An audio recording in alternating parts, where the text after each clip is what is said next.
اتوار کا روز ہے، ہفتے بھر کی دفتری بک بک جھک جھک کے بعد جی چاہتا ہے کہ آج کچھ گھنٹے اپنی مرضی کے مطابق گزارے جائیں، لیکن یہ امید محض خواب و خیال ہے، کیونکہ صبح ہی سے کوٹھی کے صحن میں بھانت بھانت کے معزز ملاقاتی جمع ہو رہے ہیں۔ یہ لوگ معزز اس لیے ہیں کہ عام ملاقات کے روز دوسرے لوگوں کے ساتھ تشریف لانا ان کے نزدیک کسر شان ہے۔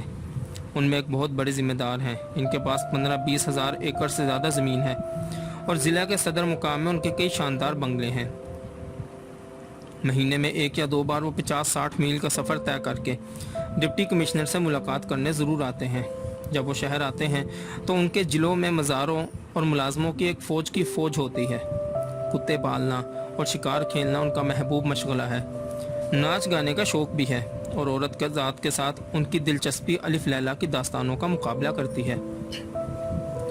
ان کی کوٹھی کے صحن میں بندوقوں، گھوڑوں اور کتوں کے لاؤ لشکر دیکھ کر گمان ہوتا ہے کہ مغلیہ سلطنت کا کوئی شہزادہ ضلع سبحانی کے خلاف بغاوت کر کے دارالسلطنت پر چڑھائی کرنے جا رہا ہے۔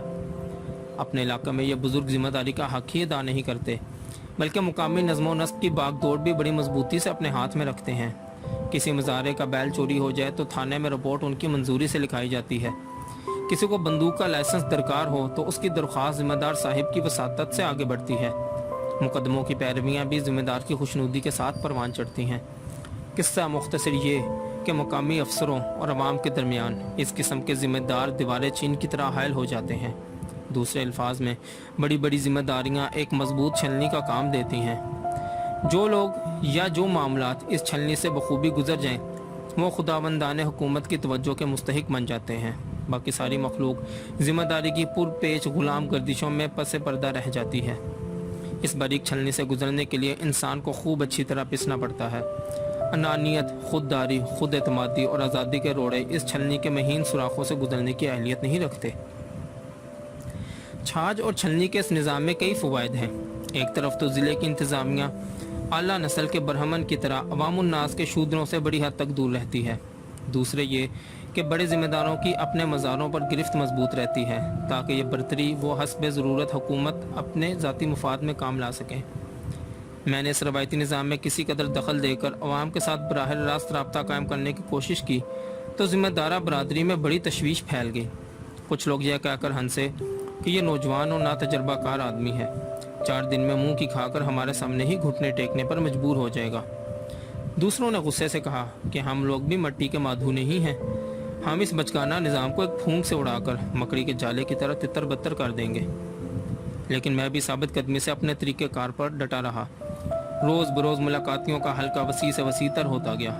کسی منچلے نے کچہری کے احاطے میں ملاقاتی ہوٹل کے نام سے ایک ہوٹل بھی کھول لیا۔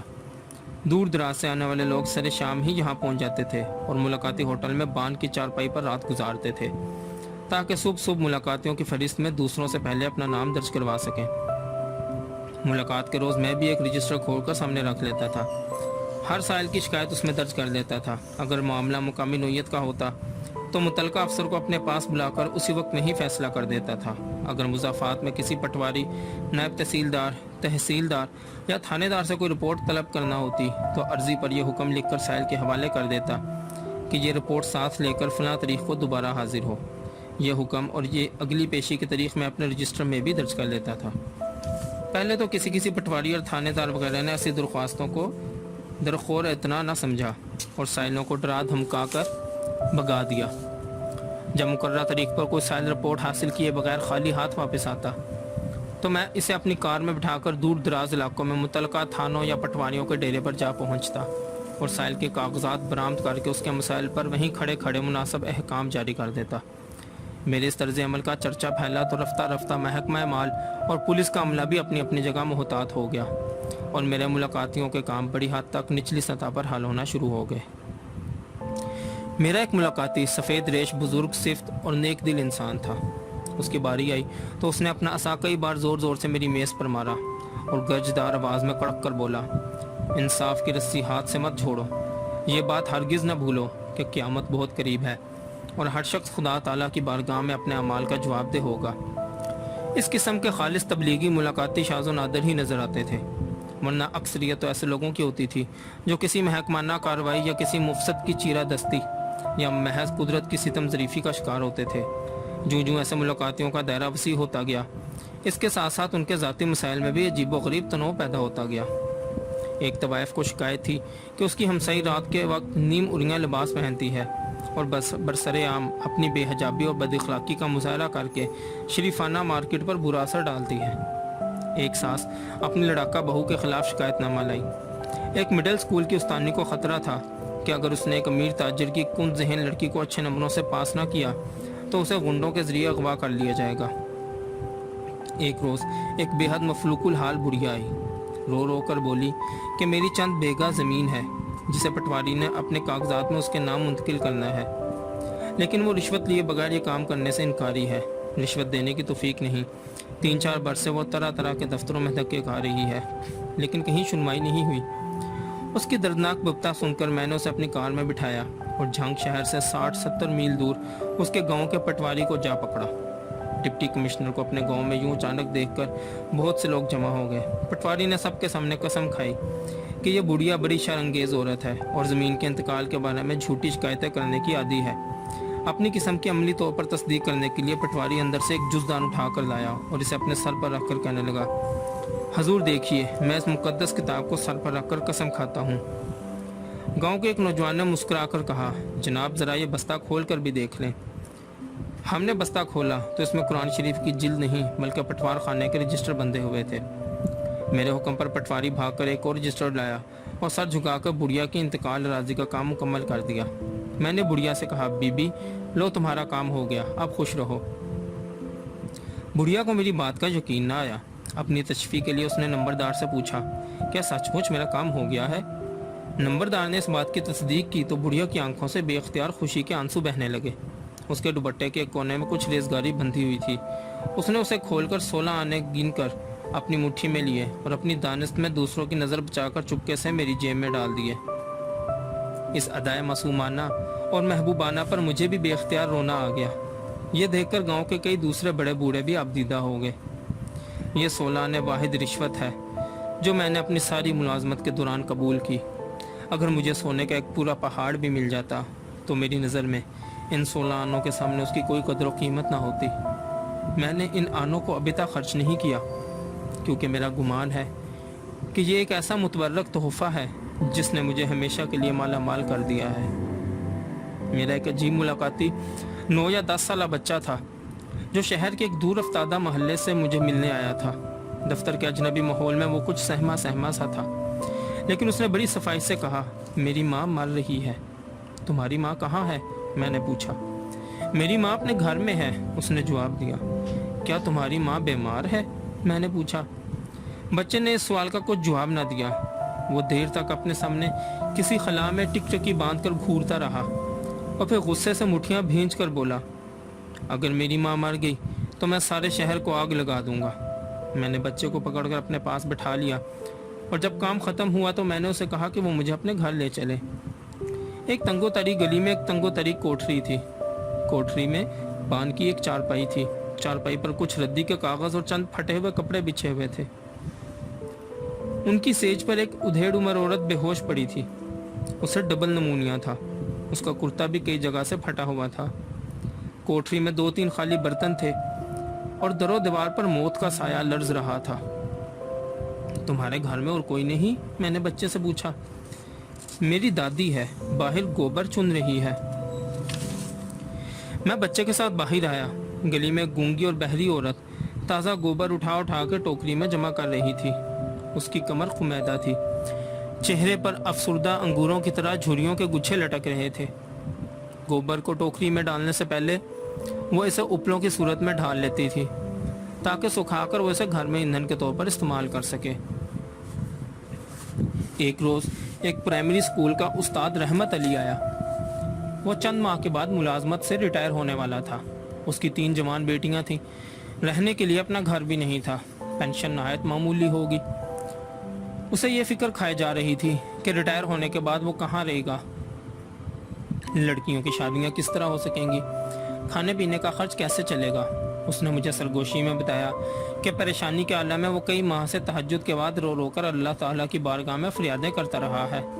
چند روز قبل سے خواب میں رسول اللہ صلی اللہ علیہ وسلم کی زیارت ہوئی، جس میں حضور صلی اللہ علیہ وسلم نے فرمایا کہ تم جھانک جا کر ڈپٹی کمشنر کو اپنی مشکل بتاؤ، اللہ تمہاری مدد کرے گا۔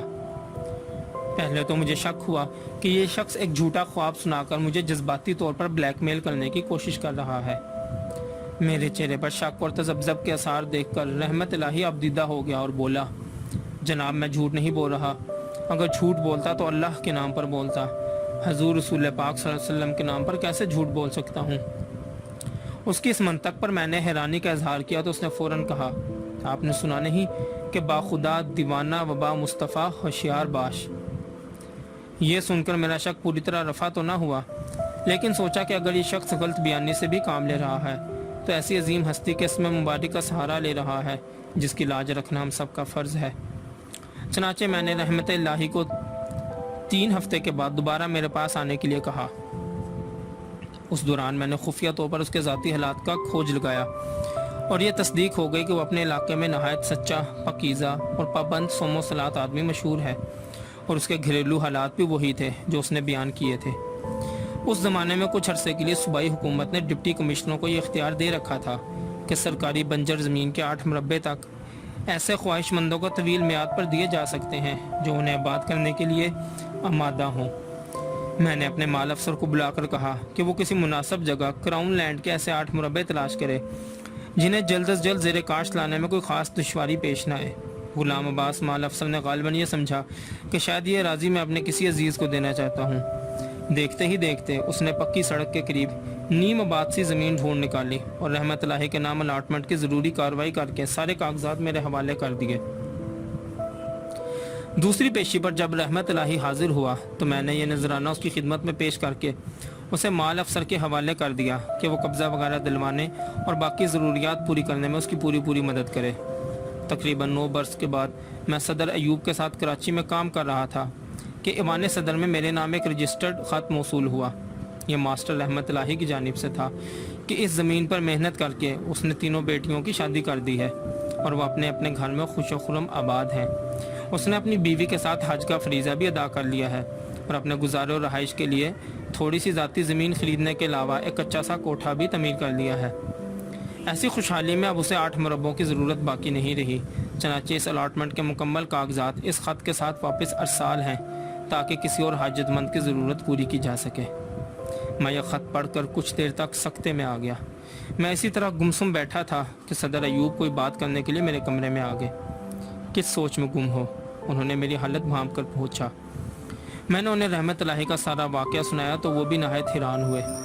کچھ دیر خاموشی طاری رہی، پھر وہ اچانک بولے، تم نے بڑا نیک کام سر انجام دیا ہے۔ میں نواب صاحب کو لاہور میں ٹیلی فون کر دیتا ہوں کہ وہ یہ اراضی اب تمہارے نام کر دیں۔ میں نے نہایت لجاجت سے گزارش کی کہ میں اس نام کا مستحق نہیں ہوں۔ یہ سن کر صدر ایوب حیرانی سے بولے، تمہیں زرعی اراضی حاصل کرنے میں کوئی دلچسپی نہیں؟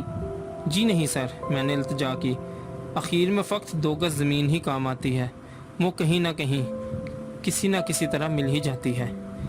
میرا اندازہ ہے کہ میری یہ بات سن کر صدر کچھ چڑ سے گئے۔ زمین حاصل کرنے کے وہ خود بڑے رسیا تھے۔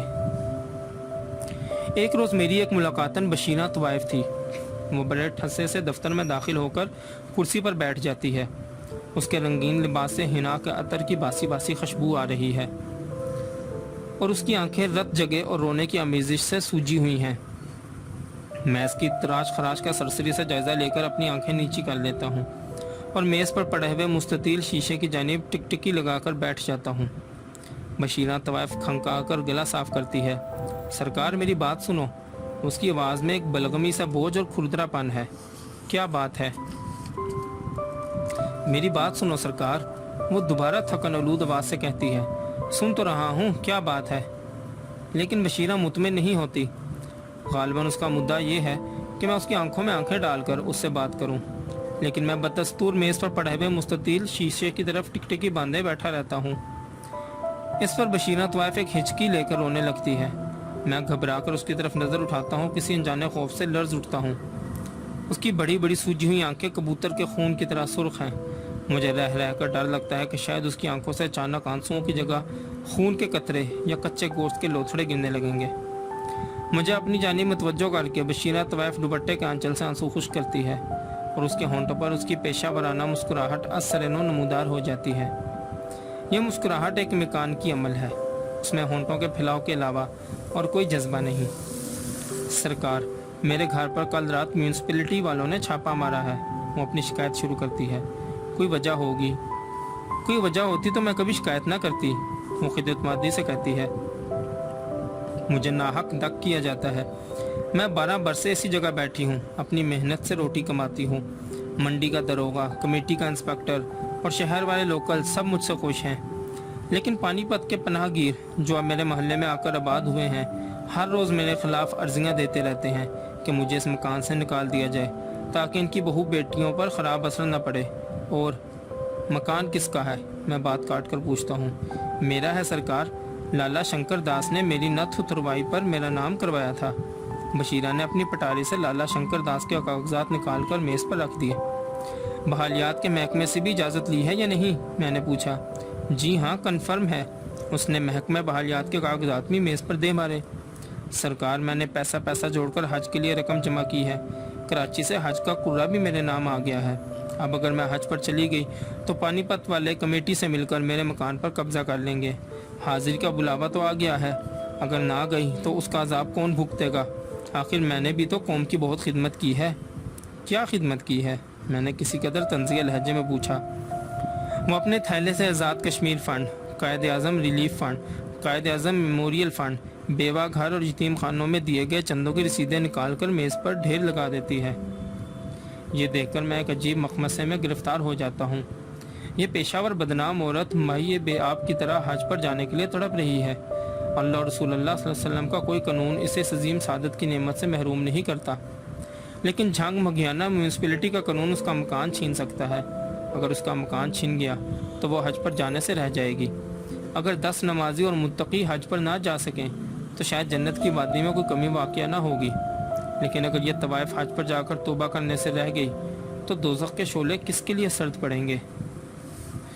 میں اٹھ کر دوسرے کمرے میں جاتا ہوں اور آغا شجاعت علی صاحب ایس پی کو ٹیلی فون پر یہ صورتحال سناتا ہوں۔ آغا صاحب بڑے با اخلاق، شائستہ اور نیک خو پولیس افسر ہیں۔ وہ اپنی نرم آواز میں بڑے جذبے سے کہتے ہیں، میں اس قضیے سے واقف ہوں، آپ اسے ضرور حج پر جانے دیں، اس کا مکان کوئی نہیں چھین سکتا۔ اس کی غیر حاضری میں پولیس اس کے مکان کی حفاظت کرے گی۔ واپس آ کر میں بشیرہ سے کہتا ہوں، تم ضرور حج پر روانہ ہو جاؤ، تمہارے مکان کو کوئی ہاتھ نہیں لگائے گا، تمہاری واپسی تک پولیس اس کی حفاظت کرے گی۔ خدا سرکار کو سلامت رکھے۔ وہ خوشی سے اچھل کر کھڑی ہو جاتی ہے اور جلدی جلدی Azad Kashmir fund, Quaid Azam relief fund, Quaid Azam memorial fund, بیوہ گھر اور یتیم خانوں کے چندوں کی رسیدیں سمیٹ کر اپنی جھولی میں ڈال لیتی ہے۔ اندر ہی اندر میرا جی چاہتا ہے کہ میں اس سے کہوں کہ جب تم حرمین شریفین کی زیارت کرو تو میرے لیے بھی دعا کے 2 لفظ بول دینا، لیکن ڈپٹی کمشنری کا شدید احساس سے کمتری مجھے کہنے کی اجازت نہیں دیتا، کیونکہ بشیرہ محض ایک طوائف ہے۔ یوں بھی محمد صدیق اردلی دیر سے دفتر کے دروازے پر منڈلا رہا ہے اور میرا اس قدر وقت ضائع کرنے پر بشیرہ کو بڑی سنگ دلی سے گھور رہا ہے۔ کچھ عجب نہیں جب وہ میرے دفتر سے باہر نکلے تو محمد صدیق اپنی خالص گڑکانوی زبان میں سے 2-4 گالیاں بھی سنا دے۔ ایک روز ایک ملاقاتی آیا جس کا نام عبداللہ تھا۔ آتے ہی اس نے زور سے السلام علیکم کہا اور بولا، کسی نے بتایا کہ آپ بھی جموں کے رہنے والے ہیں؟ میرا بھی وہیں بسیرا تھا، بس یوں ہی جی چاہا کہ اپنے شہر والے کے درشن کر رہا ہوں اور کوئی کام نہیں۔ میں نے اسے تپاک سے اپنے پاس بٹھا لیا اور کریت کر اس کا حال احوال پوچھتا رہا، جسے سن کر میں سر سے پاؤں تک لرز گیا۔ جموں میں عبداللہ کی کوئی دکان تو نہ تھی، لیکن وہ اپنے گھر پر ہی رنگریزی کا کام کر کے گزر اوقات کیا کرتا تھا۔ بیوی 3 بیٹیاں چھوڑ کر فوت ہو گئی تھی، 9 برس کی زہرہ، 12 برس کی عطیہ اور 16 برس کی رشیدہ۔ اکتوبر 1947 میں جب مہاراجہ ہری سنگھ نے اپنی ذاتی نگرانی میں جموں کے مسلمانوں کا قلعہ قمع کرنے کا پروگرام بنایا تو مسلمان خاندانوں کو پولیس لائن میں جمع کر کے اس بہانے بسوں اور ٹرکوں میں سوار کرا دیا جاتا تھا کہ انہیں پاکستان میں سیالکوٹ کے بارڈر تک پہنچا دیا جائے گا۔ راستے میں راشٹریہ سیوک سنگھ کے ڈوگرا اور سکھ درندے بسوں کو روک لیتے تھے، جوان لڑکیوں کو اغوا کر لیا جاتا تھا، جوان مردوں کو چن چن کر تعطیق کر دیا جاتا تھا اور بچے کھچے بچوں اور بوڑھوں کو پاکستان روانہ کر دیا جاتا تھا۔ جب یہ خبریں جموں شہر میں پھیلنا شروع ہوئیں تو عبداللہ پریشان ہو کر پاگل سا ہو گیا۔ اس کی زہرہ، عطیہ اور رشیدہ پر بھی جوانی کے تازہ تازہ پھول کھل رہے تھے۔ عبداللہ کو یقین تھا کہ اگر وہ ان کو اپنے ساتھ لے کر کسی قافلے میں روانہ ہوا تو راستے میں اس کی تینوں بیٹیاں درندہ صفت ڈوگرا جتھوں کے ہتھے چڑھ جائیں گی۔ اپنے جگر گوشوں کو اس سفتات سے محفوظ رکھنے کے لیے عبداللہ نے اپنے دل میں ایک پختہ منصوبہ تیار کر لیا۔ نہا دھو کر مسجد میں کچھ نفل پڑے، قصاب کی ایک دکان سے ایک تیز دھار چھری مانگ لایا اور گھر آ کر تینوں بیٹیوں کو عصمت کی حفاظت اور سنت ابراہیمی کے فضائل پر بڑا موقر واعظ دیا۔ زہرہ اور عطیہ کم عمر تھیں اور گڑیا گڑیا کھیلنے کی حد سے آگے نہ بڑھی تھیں۔ وہ دونوں اپنے باپ کی باتوں میں آ گئیں۔ دلہنوں کی طرح سج دھج کر انہوں نے دو نفل پڑھے اور پھر ہنسی خوشی دروازے کی دہلیز پر سر ٹکا کر لیٹ گئی۔ عبداللہ نے آنکھیں بند کیے بغیر اپنی چھری چلائی اور باری باری دونوں کا سر تن سے جدا کر دیا۔ عجب اتفاق تھا کہ اس روز آسمان کے فرشتے بھی اس قربانی کے لیے دو دمبے لانے سے چوک گئے۔ چنانچہ دہلیز پر زہرہ اور عطیہ کی گردنیں کٹی پڑی تھیں۔ کچے فرش پر گرم گرم خون کی دھاریں بہہ بہہ کر بیل بوٹے کاٹ رہی تھیں۔ کمرے کی فضا میں بھی ایک سوندھی سوندھی سی خوشبو رچی ہوئی تھی۔ اور اب عبداللہ اپنے ہاتھ میں خون اشام چھری تھامے رشیدہ کو بلا رہا تھا، لیکن رشیدہ اس کے قدموں میں گری کپ کپا رہی تھی، تھر تھرا رہی تھی، گڑ گڑا رہی تھی۔ اگر وہ پڑھی لکھی ہوتی تو بڑی آسانی سے اپنے باپ کو للکار سکتی تھی کہ میں کوئی پیغمبر زادی نہیں ہوں، نہ تم ہی کوئی پیغمبر ہو، کیونکہ ہمارا دین تو صدیوں پہلے کامل ہو چکا ہے۔ پھر تمہیں کیا مصیبت پڑی ہے کہ خواہ مخواہ میری گردن کاٹ کر ادھوری سنتیں پوری کرو؟ لیکن رشیدہ انجان تھی، کم عقل تھی اور فصاحت و بلاغت کی ایسی تشبیہات اور تلمیحات استعمال کرنے سے قاصر تھی۔ وہ محض عبداللہ کے قدموں پر سر رکھے بلک بلک کر رو رہی تھی، ابا ابا، آپا آپا۔ رشیدہ کی گڑگڑاہٹ پر عبداللہ کے پاؤں بھی ڈگمگا گئے۔ اس نے چھری ہاتھ سے پھینک دی۔ بہروپیوں کی طرح اس نے رشیدہ کو ایک بدصورت سی بڑھیا کے روپ میں ڈھالا اور کلمہ کا ورد کرتا ہوا اسے ساتھ لے کر ٹرک پر بیٹھ گیا۔ جب ٹرک والے نے قافلے کو سوچیت گڑھ لا کر اتارا اور وہ لوہے کا پھاٹا عبور کر کے پاکستان کی سرحد میں داخل ہو گئے تو یکایک عبداللہ کو زہرہ اور عطیہ کی یاد آئی، جن کے ساتھ جموں میں دروازے کی دہلیز پر کٹے پڑے تھے اور جو پھٹی پھٹی منجمد آنکھوں سے چھت کی طرف دیکھتی دیکھتی دم توڑ گئی تھی۔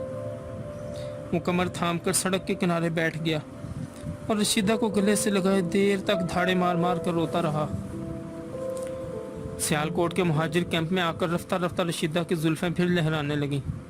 اس کی سرنگی آنکھوں میں پھر وہی پرانی چمک جگمگانے لگی، لیکن ہولے ہولے عبداللہ نے محسوس کیا کہ اس چمک میں جو شبنم کی تازگی اور ستاروں کی سی پاکیزگی جھلکا کرتی تھی وہ ماند پڑ رہی ہے۔ اور ایک دن اس نے خود اپنی آنکھوں سے دیکھ لیا کہ ناموس ملت کے جن انمول آبگینوں کو وہ ڈوگروں اور سکھوں کے نرغے سے بچا کر لایا تھا وہ خدا کی مملکت میں سرے بازار بک رہے ہیں۔ آدھی آدھی رات کے جب رشیدہ کیمپ میں واپس آتی تو اس کا دامن پھلوں، مٹھائیوں، رنگ برنگ کپڑوں، پاؤڈر اور کریم وغیرہ کے خوبصورت پیکٹوں سے بھرا ہوتا تھا۔ عبداللہ غضبناک ہو کر اسے مارتا، پیٹتا اور رشیدہ کو پچھاڑ کر اس کا گلا گھونٹنے کی کوشش کرتا۔ جب رشیدہ کا سانس اکھڑنے لگتا اور اس کی آنکھیں ابھر کر باہر نکلنے لگتی تو اچانک اسے جموں کی وہ خون آلود دہلیز یاد آ جاتی جس پر وہ زہرہ اور عطیہ کی بے نور آنکھوں کو چھت کی جانب گھورتے چھوڑ آیا تھا۔ عبداللہ کے ہاتھ راشا کھا کر لرز اٹھتے، اس کا سر لٹو کی طرح اس کی گردن پر گھومنے لگتا اور وہ رشیدہ کو چھوڑ کر کیمپ کے دوسرے کنارے پر بیٹھا ساری رات روتا رہتا۔ ایک روز رشیدہ نے ترس کھا کر خود ہی اپنے باپ کو روز روز کی اذیت سے نجات دے دی۔ اس نے کیمپ چھوڑ دیا اور راتوں رات کسی کے ساتھ فرار ہو کر نہ جانے کہاں غائب ہو گئی۔ عبداللہ بھی کیمپ چھوڑ کر پہلے گجرات، پھر لائل پور اور اس کے بعد جھنگ آ گیا۔ جھنگ میں اس نے پہلے ریہڑی کا انتظام کیا اور دوسروں کی دیکھا دیکھی ریل بازار میں سبزی بیچنے کا کام شروع کر دیا، لیکن تجارتی بورڈ نے پے در پہ ریزولیشن پاس کر کے اس کا ناک میں دم کر دیا، کیونکہ ریل بازار میں ریڑیوں کی بھرمار سے بڑی دکانوں کے بزنس میں خلل پڑتا تھا۔ سخت جال ریڑی والے تو تجارتی بورڈ کی قراردادوں، کمیٹی والوں کی دھونس اور پولیس کے دباؤ کے باوجود نہیں جمے رہے، لیکن سہما ہوا عبداللہ شہید روڈ پر اٹھایا، جہاں قوم کا غم قلت کرنے کے لیے مسجد، سینما اور ریڈیو اور گراموفون دن رات مسلسل مصروف عمل رہتے تھے۔ ایک روز میں عبداللہ سے ملنے شہید روڈ گیا۔ اس کی ریڑھی پر باسی سبزیوں کا ڈھیر لگا پڑا تھا۔ عبداللہ نے بتایا کہ 2 روز سے کاروبار مندہ ہے اور اس کی ریڑھی کی سبزیاں پڑی پڑی گل سڑ رہی ہیں۔ میں نے حاتم طائی کی قبر پر لات مار کر ریڑھی کی ساری سبزیاں تلوا کر کار میں رکھوا لی۔ پیسے ادا کرنے کے بعد وہاں سے روانہ ہونے لگا تو سڑک کے دوسرے کنارے پر زمین پر بیٹھے ہوئے ایک موچی نے ہاتھ کے اشارے سے مجھے اپنے پاس بلایا۔ میں اس کے پاس گیا تو وہ دوسروں کے ٹوٹے ہوئے جوتے گانٹھنے میں منہمک تھا۔ میری جانب نظر اٹھائے بغیر وہ بڑبڑایا، خوب بچہ بے سالے، ٹھہری تھی کہ یوں ہی گزر جائے تو سالے کو کوڑی کر کے اسی ریڑھی میں بٹھا دیا جائے۔ اس کے بعد میں متعدد بار اس پراسرار موچی سے باتیں کرنے اس کے اڈے پر گیا، لیکن اس نے پھر کبھی کوئی لفٹ نہ دی۔ جھنگ کا ایک جانا پہچانا ادیب اور صحافی بلال زبیری مجھے ملنے آیا۔ باتوں باتوں میں اس نے بتایا کہ لاہور میں سعادت حسن منٹو اتنا شدید بیمار ہے کہ جان کے لالے پڑے ہوئے ہیں۔ منٹو سے میری کافی پرانی صاحب سلامت تھی۔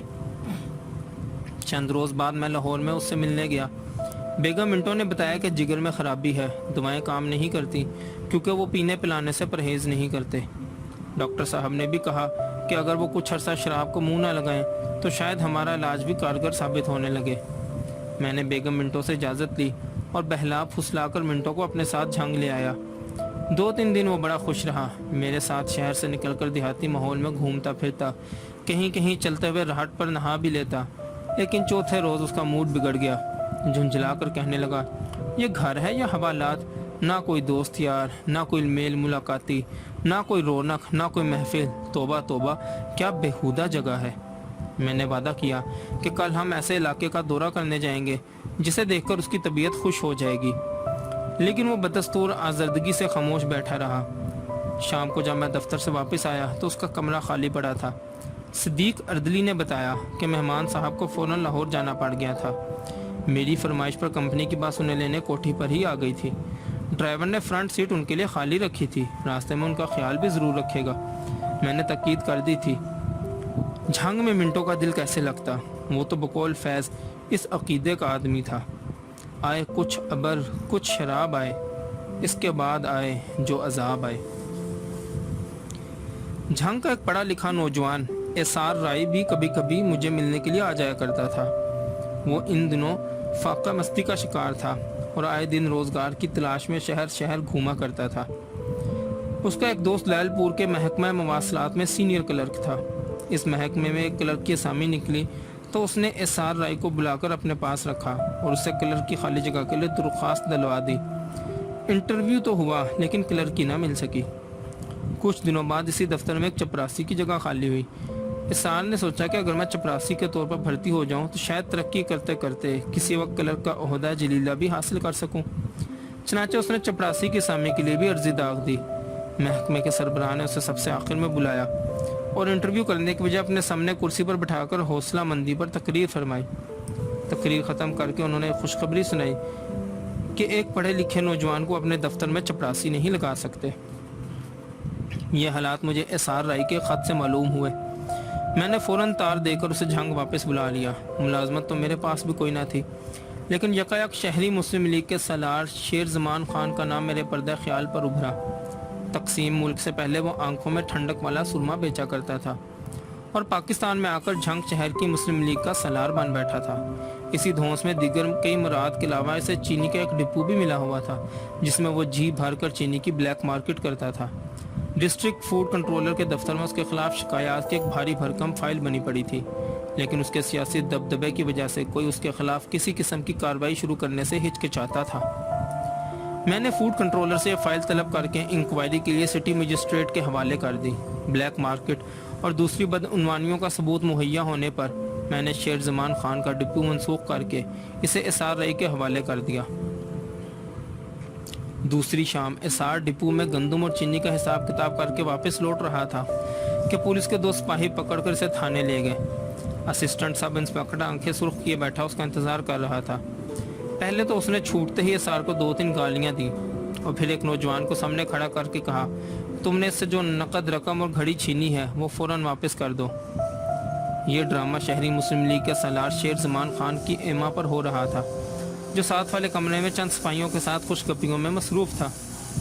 پولیس اسٹیشن سے ہی فون کر کے اسار نے اپنی یہ نئی افتاد مجھے سنا دی۔ میں نے فوراً ایس پی صاحب کو ٹیلی فون پر اس دھاندلی سے مطلع کیا۔ انہوں نے نامعلوم کیا کارروائی کی کہ تھانے دار نے اسار کو کرسی پر بٹھا کر معافی مانگی اور شیر زمان خان کو اپنے سامنے بلا کر اسے مغالطات سے نوازنے میں مصروف ہو گیا۔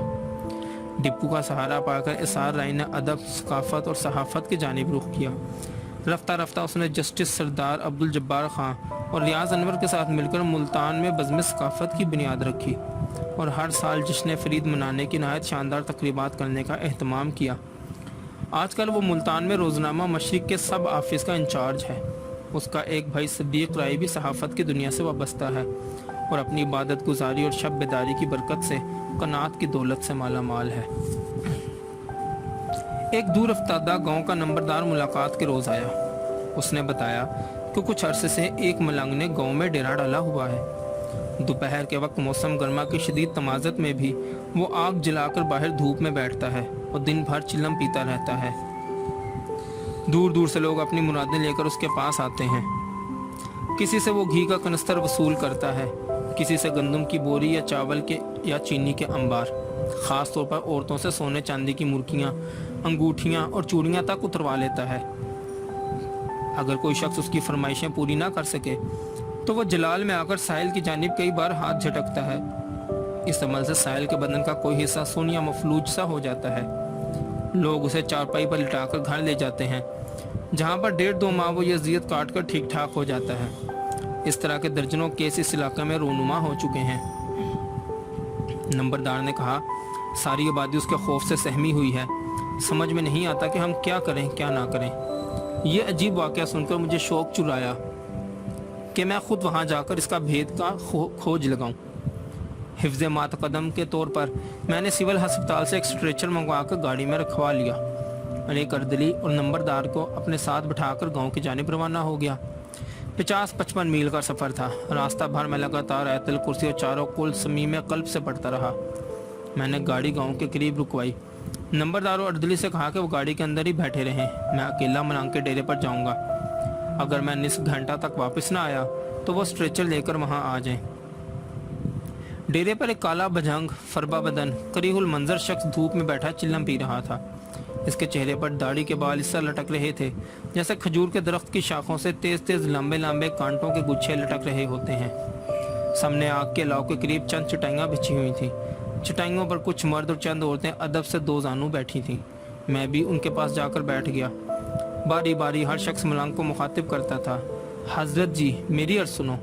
لیکن سرخ سرخ آنکھوں والا ملنگ کسی کی عرض سننے کے موڈ میں نہ تھا، بلکہ کش پر کش لگا کر گمسم بیٹھا تھا۔ تھوڑی دیر انتظار کرنے کے بعد میں نے ملنگ کو للکارا، ارے او بدماش گنڈے، بولتا کیوں نہیں؟ کیا تو گونگا ہے؟ یہ سنتے ہی چٹائیوں پر بیٹھے لوگ اٹھ کر بھاگ گئے اور دور کھڑے ہو کر مجھے نصیحت کرنے لگے، شہری بابو تجھے معلوم نہیں یہ جلالی بابا ہے، تم کو بھسم کر ڈالے گا۔ میری للکار سن کر ملنگ بھی غصے میں آ گیا۔ اس نے چلم ہاتھ سے رکھ دی اور زور سے چنگھاڑ کر سروقت کھڑا ہو گیا۔ ملنگ نے 5-7 بار زور زور سے جھٹک کر میری جانب اپنا ہاتھ مارا۔ ایک تو لمحوں کے لیے میرے بازوؤں میں ہلکی سی سنسناہٹ تو ضرور ہوئی، لیکن فوراً ہی رفع بھی ہو گئی۔ اپنے عمل کی اس ناکامی پر ملنگ گھٹنوں میں سر دے کر زمین پر بیٹھ گیا۔ اسی دوران نمبردار اور میرا اردلی بھی کار لے کر وہاں آ گئے۔ اب گاؤں کی آبادی کا بڑا حصہ یہ تماشا دیکھنے وہاں جمع ہو گیا۔ میں نے لوگوں سے کہا، یہ کوئی شیطانی عامل ہے، اللہ کے کلام کی برکت سے اس کا عمل ٹوٹ گیا ہے۔ اب تم بے خوف ہو کر آگے آؤ اور لا حول ولا قوت الا باللہ پڑھ کر اس کے ایک ایک جوتا لگاؤ۔ یہ سن کر گاؤں کا ایک زندہ دل نوجوان زور زور سے لاہور پڑھتا ہوا آیا اور ملنگ کو زمین پر الٹا لٹا کر اس کی پیٹھ پر گھوڑے کی طرح سوار ہو کر بیٹھ گیا۔ اس کے بعد باری باری مرد، عورتیں اور بچے آتے اور لاہور پڑھ کر ملنگ کو 1 یا 2 جوتے رسید کر جاتے۔ میرے کہنے پر نمبردار نے ملنگ کا حجرہ بھی کھولا، جو گھی کے کنستروں، شہد کی بوتلوں، گندم اور چاولوں کی بوریوں، نئے کپڑوں کے بنڈلوں اور سونے چاندی کے زیورات کے ڈبوں سے اٹا اٹ بھرا ہوا تھا۔ میں نے مقامی معززین کی ایک کمیٹی بنا کر یہ سارا مال غنیمت اس کے سپرد کر دیا کہ جن جن لوگوں کی ملکیت ثابت ہو وہ مال انہیں واپس کر دیا جائے۔ اگر کچھ اشیاء بچ جائیں تو انہیں غریب غربا میں بانٹ دیں۔ اس کے بعد میں ملنگ کو اپنی کار میں بٹھا کر جھنگ لے آیا۔ میں نے اسے بہت کوریدنے کی کوشش کی کہ اس نے شیطانی اور سفلی عمل کب اور کیسے سیکھا ہے، لیکن سارا راستہ وہ چپ سادے بیٹھا رہا۔ جھنگ پہنچ کر میں وہاں کے ایس پی آغا شجاعت علی کے ہاں گیا اور ساری رویداد سنا کر پوچھا کہ اب کیا کرنا چاہیے۔ آغا صاحب بولے، مقدمہ بھی دائر ہو سکتا ہے، لیکن ہمارا تجربہ ہے کہ ایسے مقدمات میں بیشتر لوگ ملنگوں کے خلاف گواہی دینے سے گھبراتے ہیں، اس لیے ایسے مقدمے اکثر کامیاب نہیں ہوتے۔ آپ اسے ہمارے حوالے کر دیں، ہمارا چھتراؤ کرنے والا بڑا اچھا ماہر ہے، وہ 2 دن میں چھتراؤ کر کے اس کے سر سے شیطان کا بھوت اتار دے گا۔ اس کے بعد ہم اسے ضلع جھنگ سے نکال باہر کریں گے، جہاں اس کے سینگ سمائے وہاں چلا جائے۔ بعد میں یہ کبھی معلوم نہ ہو سکا کہ اس سفلی عامل کے سینگ کہاں سمائے۔ جھنگ میں میری ملاقات ایک ایسے بزرگ سے بھی ہوئی جن کا شمار اپنے زمانے کے اولیاء سخت بزرگوں میں ہوتا تھا۔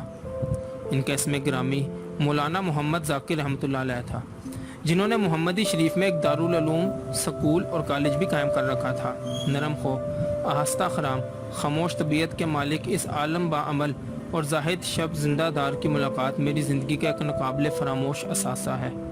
میں نے ان کی نظر نہ کبھی اوپر اٹھتے دیکھی اور نہ ان کی آواز کبھی بلند ہوتے سنی۔ اپنے دور افتادہ علاقے میں انہوں نے دینی اور دنیاوی علم کی ایسی شمع جلائی جو روز بروز روشن سے روشن تر ہوتی جا رہی ہے۔ ضلع جھنگ میں پہلی ملاقات کے بعد تا دم زیست ان کی نظر کرم ہمیشہ اور ہر جگہ اس بندے گناہگار پر رہی۔ جب میں لاہور پوسٹ ہوا تو وہ وہاں بھی 1-2 بار تشریف لائے۔ بھٹو دور میں بھی وہ قومی اسمبلی کے ممبر تھے۔ اس وقت ضعیفی اور نقاہت کا یہ عالم تھا کہ اسمبلی کے سیشن کے لیے بیماری کے باوجود طویل سفر اختیار کرتے تھے اور اسمبلی ہال میں پہیوں والی کرسی پر بٹھا کر لے جائے جاتے تھے۔ اس کے باوجود اسمبلی میں یا اس کے باہر نماز با جماعت کبھی قضا نہ ہوتی تھی۔ استقامت کی یہ کرامت میں نے کہیں اور نہیں دیکھی۔ اب ان کے فرزند مولانا رحمۃ اللہ علیہ صاحب اپنے والد مرحوم کے نقش قدم پر نہایت خوش اسلوبی سے چل رہے ہیں۔ جامعہ محمدی شریف کے ناظم اعلیٰ ہونے کے علاوہ وہ اپنے علاقے میں موجودہ اسمبلی کے ممبر کی حیثیت سے منتخب ہو چکے ہیں۔ اللہ تعالیٰ ان کی صحت اور صلاحیت میں روز افزوں ترقی دے تاکہ وہ اپنے والد گرامی کے مشن کو بعنوان شائستہ پایا تکمیل تک پہنچا دیں۔ جھنگ نے مجھے شاعر چناب رنگ شیر افضل جعفری کی دوستی کا تحفہ بھی عطا کیا۔ اردو زبان میں خاص انداز کی بانکی شاعری ان کا ترہ امتیاز ہے۔ یہ ان کی مربت اور خوش اخلاقی ہے کہ انہوں نے آج تک اپنے اس مداح کو فراموش نہیں کیا۔ درویش صفت اور عبادت گزار آدمی ہیں، تاہم اس بندے عاجز کو نوازتے رہتے ہیں، کبھی شرف ملاقات سے، کبھی خطوط دل نواز سے۔ اللہ تعالیٰ ان کو شادماں اور ان کے قلم کو دیر تک رواں رکھے۔ 2 بڑے ذمہ داروں کا تذکرہ کیے بغیر جھنگ میں میرے ملاقاتیوں کا سلسلہ تشنہ تکمیل رہ جائے گا۔ ایک روز ایک بڑے ذمہ دار صاحب ملاقات کے لیے آئے۔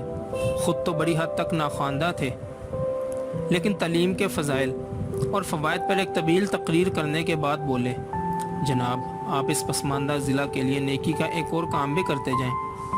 فلاں گاؤں میں اگر ایک پرائمری اسکول کھول دیا جائے تو اس علاقے پر یہ ایک احسان عظیم ہوگا۔ اگر آپ قبول فرمائیں تو بندہ اسکول کے لیے زمین مفت، کمروں کی تعمیر کے لیے 20,000 روپے نقد اور ایک استاد کی 1 برس کی تنخواہ اپنی جیب سے ادا کرنے کے لیے حاضر ہے۔ میں نے ان کی روشن خیالی اور فیاضی کی تعریف کر کے کہا، نیکی اور پوچھ آپ جب فرمائیں گے اسکول کھولنے کا بندوبست ہو جائے گا، بلکہ میں تو یہ کوشش بھی کروں گا کہ اس اسکول کا افتتاح کرنے کے لیے عزت مآب وزیر تعلیم کو بذات خود یہاں مدعو کیا جائے۔ ذمہ دار صاحب خوش میری جان و مال کو دعائیں دیتے ہوئے تشریف لے گئے۔ کوئی 1 ہفتے بعد اسی علاقے کے ایک اور بڑے ذمہ دار ملنے آئے۔ چھوٹتے ہی انہوں نے روحانسا ہو کر گلا شکوہ شروع کر دیا، جناب میں نے کیا قصور کیا ہے کہ مجھے اس قدر کڑی سزا دی جا رہی ہے؟ بندہ بالکل بے گناہ ہے۔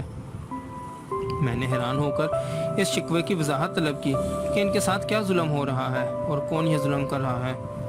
انہوں نے گلوگیر آواز میں تفصیل سنائی۔ پچھلے ہفتے اسکول کے بارے میں جو شخص ملنے آیا تھا وہ یہ اسکول اپنے گاؤں میں نہیں بلکہ میرے گاؤں میں کھلوا رہا ہے۔ ہمارے درمیان پشتوں سے خاندانی دشمنی چلی آ رہی ہے۔ پہلے ہم ایک دوسرے کے مویشی چرا لاتے تھے، کبھی ایک دوسرے کے مزاروں کو قتل کروا دیتے تھے، کبھی ایک دوسرے کی فصلیں اجاڑ دیتے تھے، لیکن اب وہ کمینہ میرے گاؤں کی نسلیں برباد کرنے پر اتر آیا ہے، اس لیے آپ سے اسکول کھولنے کا وعدہ لے کر گیا ہے۔ فروغ تعلیم کے فضائل پر یہ نرالی منطق سن کر میں سکتے میں آ گیا۔ چند منٹ سوچنے کے بعد میں نے گزارش کی، آپ بھی ان کا جواب پتھر سے کیوں نہیں دیتے؟ جو پیشکش انہوں نے کی ہے اگر وہی بار آپ بھی اٹھا لیں تو میں وعدہ کرتا ہوں کہ ان کے گاؤں میں بھی بیک وقت ویسا ہی اسکول قائم کر دیا جائے گا۔ یہ سن کر ان کی کسی قدر تشفی تو ہوئی، لیکن اس کے بعد دونوں میں سے کوئی بھی اپنی اپنی فیاضی کی پیشکش لے کر دوبارہ میرے پاس نہ آیا۔ کچھ عرصہ بعد میں نے یہ واقعہ جھانک کے بیرسٹر یوسف صاحب کو سنایا تو وہ مسکرا کر بولے، حیران ہونے کی کوئی بات نہیں۔ تعلیم جیسی خطرناک وبا کو اپنے اپنے گاؤں سے دور رکھنے کے لیے دونوں نے اسے اپنا مشترکہ فرض سمجھ کر مکمکا کر لیا ہوگا۔ بڑی ذمہ داریوں اور جگیروں میں ابھی تک تعلیم ہی کو سب سے بڑا اور تباہ کن دشمن سمجھا جاتا ہے۔ باقی انشاءاللہ اگلی ویڈیو میں۔ جزاک اللہ خیر۔